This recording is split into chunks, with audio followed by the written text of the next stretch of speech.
வணக்கம் ஃப்ரெண்ட்ஸ்.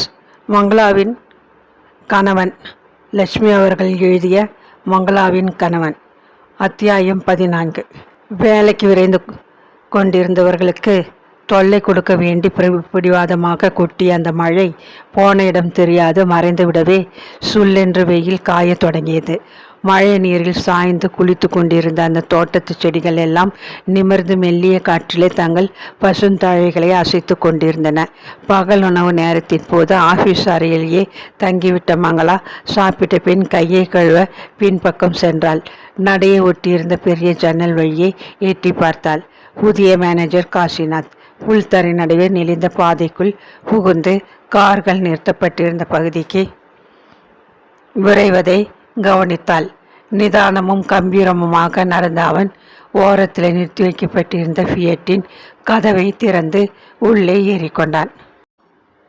சில வினாடிகளில் கார் நடைபாதையில் புகுந்து கேட் அருகே நின்ற கூர்கா சலாம் அடிக்க வெளியே சாலைக்குள் மறை மங்களா பார்த்து கொண்டே நின்றாள். அன்று காலை அவள் 2 தடவைகள் சில ஃபைல்களை அவனது பார்வைக்கு எடுத்து செல்ல அவன் அறைக்குள்ளே செல்ல நேரிட்டது. அவளுக்குத்தான் மனம் திக் திக்கென்று அடித்து கொண்டது. ஆனால் அவன் பார்வையிலோ பேச்சிலோ அன்று காலை நடந்த அந்த சம்பவத்தின் சாயை சிறிதும் புலப்படவே இல்லை. பதஞ்சலி அறிமுகப்படுத்திய போது லேசான ஒரு முறை வியப்புடன் பார்த்தானே, ஒரு பார்வை, அத்துடன் சரி. அதற்கு பின் அவளை அவன் ஏற்கனவே சந்தித்தது பற்றியோ பேசியது பற்றியோ சிறிது கூட வெளியில் காட்டிக்கொள்ளவில்லை. வேலையை பற்றிய விவரங்களை உரித்தான அதிகார தோரணையில் அவளுடன் விசாரித்ததுடன் நிறுத்தி கொண்டிருந்தான். நந்தகோபாலனுக்கும் அவனுக்கும் எத்தனை வித்தியாசம்! வியப்புடன் எண்ணியபடி குழாயை திருப்பி கைகளை கழுவிக்கொண்டாள். வாஷ்பேஷின் மேல் சோரோடு பதிக்கப்பட்டிருந்த கண்ணாடியில் நெற்றியில் புரண்ட கூந்தலை சீப்பால் சீராக்கி கொள்ள நிமிர்ந்த போது திடுக்கிட்டு போனாள். அன்று காலையில் நடந்த சம்பவம், தொடர்ந்து அவன் பேசியது, அவைகளை பற்றி நினைவில் அவள் முகம் இப்படி சிவந்து போவானேன்? சேச்ச, இது என்ன அசட்டு விவகாரம்! தன்னையே கடிந்து கொண்டு விரைவாக திரும்பி தன் ஆசனத்தில் வந்து உட்கார்ந்து கொண்டாள். அன்று பிற்பகல் அவன் மீண்டும் அலுவலகத்திற்கு வரவில்லை. நகரத்தில் நிறுவனத்திற்கு சொந்தமாக இருந்த மொத்த வியாபார கிடங்குகளை பார்வையிட போயிருப்பதாக கசமுசவென்று பேச்சு காதில் பட்டது. மற்ற ஊழியர்கள் அதை அறிந்து நிம்மதியாக இருந்தனர். ஆனால் ஏனோ மங்களாவிற்கு அந்த செய்தி சிறிதளவு ஏமாற்றத்தை தந்தது. அன்று இரவு மறுபடியும் மழை சன்னமாக தொடர்ந்து வெகு நேரம் பொழிந்து கொண்டிருந்தது. ஜன்னலின் கண்ணாடி கதவுகள் மீது லேசாக விழுந்த மழைச்சாரல் எழுப்பிய ஓசை தாலாட்டை போல இதமாக இருக்கவே மங்களா நன்றாகவே உறங்கி போய்விட்டாள். மறுநாள் காலை பளிச்சென்று உதயமான சூரியன் அவள் மனதிற்கு உற்சாகத்தை கொடுத்தது.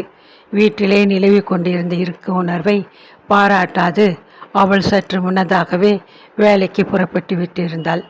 1/2 மணிக்கு முன்னதாகவே ஆசனத்தில் வந்து அமர்ந்து விட்ட போதிலும் நேரத்தை வீணாக்க மனமின்றி கவனிக்க வேண்டிய ஃபைல்களை அருகில் இழுத்து வைத்து கொண்டு ஆராய தொடங்கினாள். பொது ஹாலில் மாட்டப்பட்டிருந்த பெரிய கடிகாரம் 9:30 என்று காட்டிக்கொண்டிருந்த போது நிதான நடையில் காசிநாத் உள்ளே வந்தான். தன் அறைக்குள் போகும் முன் அந்த பகுதிக்குள் வந்து மெல்ல எட்டி பார்த்தான். மங்களாவை தவிர யாரையும் அங்கே காணவில்லை. கீழ் உதட்டை கடித்து கொண்டு வேகமாக தன் அறைக்குள் நுழைந்து நாட்காலியில் சாய்ந்து கொண்டான். பிரீஃப் கேஸை தூக்கி கொண்டு பின்னால் ஓடி வந்த பையன் அதை மேசையின் மீது ஒரு பக்கம் வைத்துவிட்டு சட்டை பையிலிருந்து தந்தியை எடுத்து பணிவுடன் அவன் முன் மேஜையில் வைத்தான். சித்த முன்னாடி இது வந்தது, மங்களா அம்மா தான் வாங்கினாங்க, உங்ககிட்ட கொடுக்க சொன்னாங்க என்றான் பதட்டமாக. தந்தியை பிரித்தான். காசிநாத் நிறுவனத்தின் டைரக்டர் தலைமை அலுவலகத்திலிருந்து அதை அனுப்பியிருந்தார். சாமான்கள் இன்னும் வந்து சேரவில்லை என்று சேலத்து வாடிக்கைக்காரர்களிடமிருந்து புகார் வந்திருக்கிறது. தாமதத்தின் காரணம் என்ன? உடனடியாக இதை கவனிக்கவும். பிரசாத். டைரக்டர் பிரசாத்தின் ஜீவ் முகம் தந்தியில் நிழலாடுவதை போன்ற பிரமிப்பில் காசிநாத் அதிர்ந்து போனான்.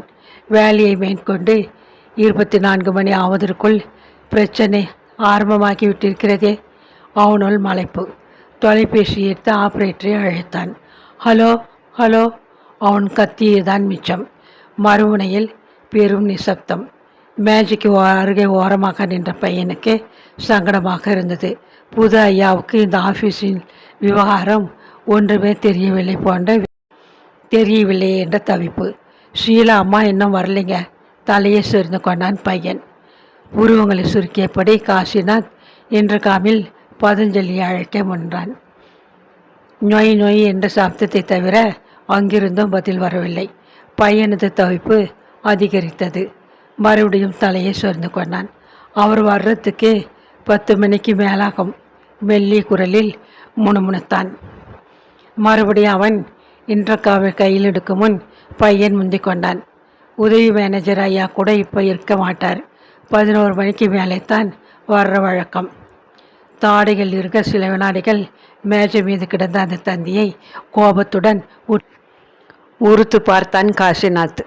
டைரக்டர் பிரசாத் பெருங்குரலில் கூச்சலிடுவதை போன்ற ஒரு பிரமையில் அவனுக்கு கோபம் தாழ முடியவில்லை. விருக்கென்று அவன் எழுந்திருப்பதை கண்டதும் பையன் பயந்து விட்டான். மங்களா அம்மா ஆஃபீஸில் இருக்காங்க, கூட்டி வரேன். அவங்க ஒருத்தர் தான் ஆஃபீஸ் ஆரம்பிக்கிறதுக்கு 10 நிமிஷம் முன்னாடியே வர்ற பழக்கம்.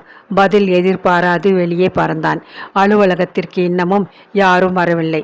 அதற்குள் அவளை தனியே சந்திக்க புதிய மேனேஜர் அழைக்கிறாரே. முதல் நாள் மரியாதையாக பேசியதெல்லாம் வேஷமா?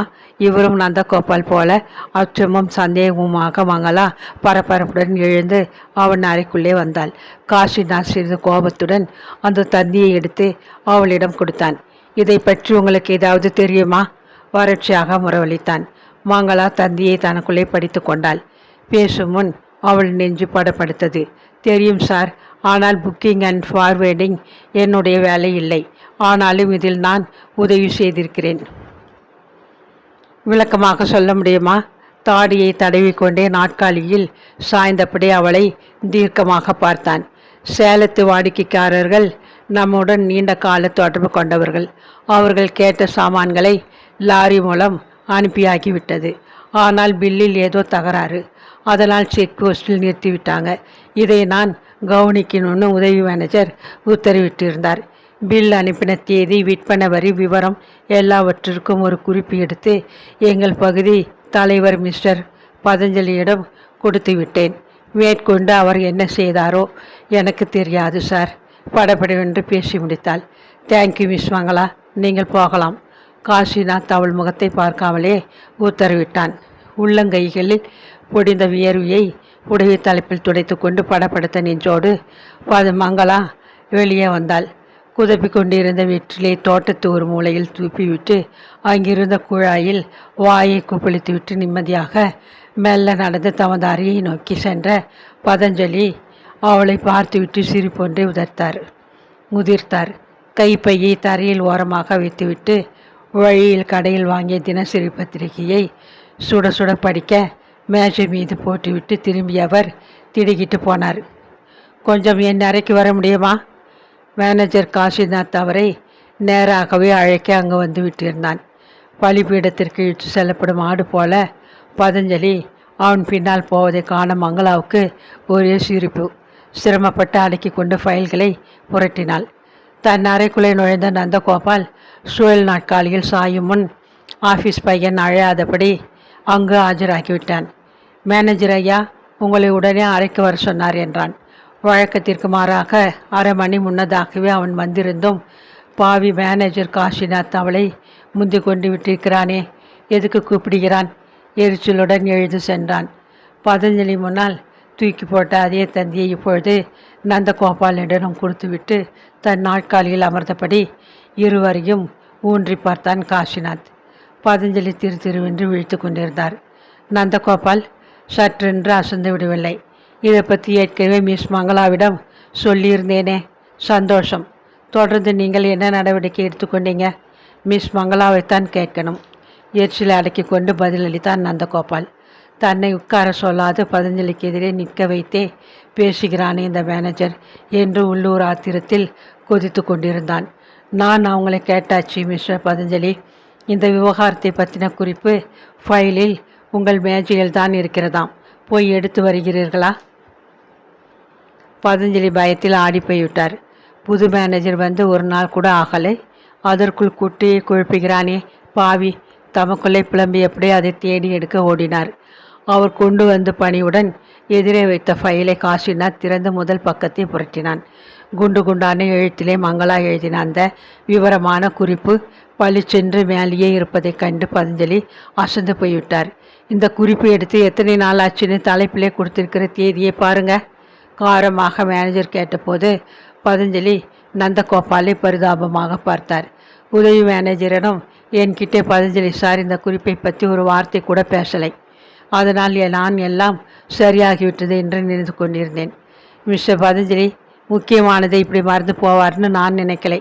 நந்தகோபால் சமயத்தில் பதஞ்சலியை வாரி விட்டு விட்டான்.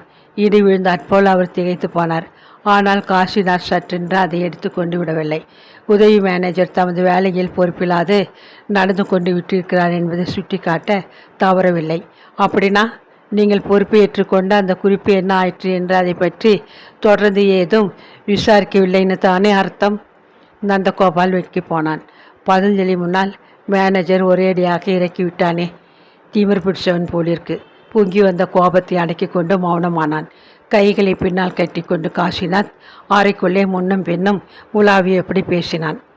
இந்த ஆஃபீஸில் எல்லாமே குழப்பமாக இருக்கிறது. இதுக்கு எல்லோரும் தான் காரணம்னு நினைக்கிறேன். நன்றாக யோசித்து பாருங்கள். இது நம் எல்லோருக்குமே அவமானம் இல்லையா? டைரக்டர் தந்தி கொடுத்து விசாரிக்கும் வரை நாம் விவகாரத்தை அசர போட்டு தூங்குகிறோம் என்றால் ஆஃபீஸாக நடத்துகிறோம். வெட்கம் வெட்கம்.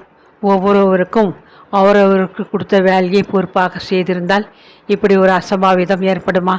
18 கிளைகள் கொண்ட பெரியதொரு நிறுவனம் நம்முடையது. செக் போஸ்டில் தகராறு ஏற்பட்டால் காரணம் என்ன என்ற உடனே நீங்கள் கவனித்திருக்க வேண்டாமா மிஸ்டர் நந்தகோபால்? டெலிஃபோனில் நம்ம வக்கீலையும் வியாபார வரி அதிகாரிகளையும் தொடர்பு கொண்டு முதல் வேலையாக இந்த பிரச்சனையை ஒழுங்கு செய்யுங்க. நேராக சேலம் பார்ட்டிக்கு ஒரு ட்ரங்கால் போட்டு மன்னிப்பு கேட்கலாம்னு முயற்சி பண்ணினால் ஆப்ரேட்டர் இல்லை, ரிசப்ஷனிஸ்ட்டை இந்த இடத்தில் காணோம். நம்ம ஆஃபீஸிற்கு இன்னைக்கு லீவ் ஒன்று வந்ததும் எனக்கு திகைப்பாய் போய்விட்டது. பதஞ்சலி மௌனமாக நின்றார். வயதில் பிள்ளைக்கு ஒத்தவன், சாட்டையால் அடிப்பது போல் சாடுகிறானே என்று மனம் குமைந்தார். கதவை தள்ளி கொண்டு மெல்ல எட்டி பார்த்தான் பையன். சார், டெலிஃபோன் ஆப்ரேட்டர் வந்துட்டாங்க என்றான். காசிநாத்தின் குரலை கேட்ட ஷீலா உறைந்து போனாள். ஷேர்வா பிரதர்ஸ்க்கு தானே? இதோ கொடுக்கிறேன் சார். வார்த்தைகள் குளறின. சில நிமிஷத்தில் சேலத்தை சேர்ந்த அந்த வாடிக்கைக்காரருடன் காசிநாத் தொலைபேசியில் தொடர்பு கொண்டான். பிரசாத் அண்ட் சன்ஸின் மேனேஜர் பேசுகிறேன். நீங்கள் ரொம்ப மன்னிச்சாகணும். எதிர்பாராத விதமாக நடந்த தவறு. இனி இது மாதிரி ஏதும் நடக்காது. நான் உறுதி கொடுக்கிறேன். உங்கள் சாமான்கள் விரைவாக வந்து சேர்ந்திடும். மிக்க நன்றி.